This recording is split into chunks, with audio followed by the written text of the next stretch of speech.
Le ministre provincial de l'Agriculture, Pêche et Élevage a reçu en audience ce vendredi 31 juillet une délégation composée des représentants du ministère national de l'Environnement et du Développement durable de l'INOPS ainsi que de Bicodac.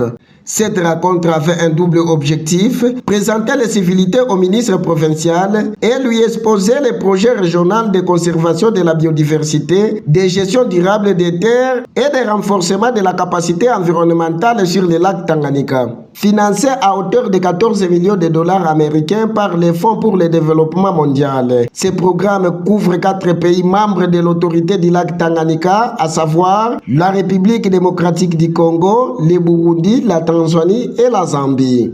Le projet ambitionne de renforcer la conservation de la biodiversité aquatique, de promouvoir une gestion durable des terres et d'améliorer la protection des ressources naturelles du lac Tanganyika au bénéfice des communautés riveraines et des générations futures.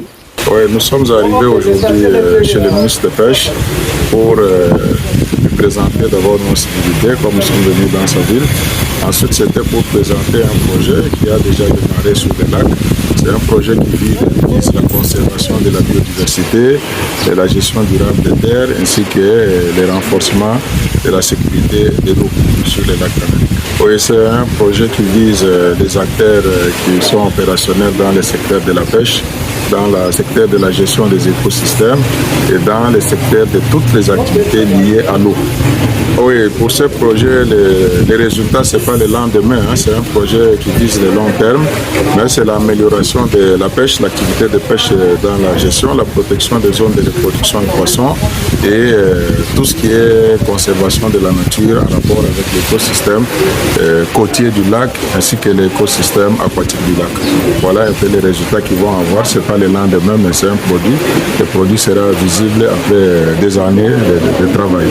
C'est un projet qui est d'abord sous tutelle de l'autorité du lac Tanganyika, un projet transfrontalier qui vise les 4 pays riverains. Et dans notre pays, c'est la province du Sud Kivu et la province du Tanganyika qui sont concernées parce que ce sont les 2 provinces côtières du lac Tanganyika.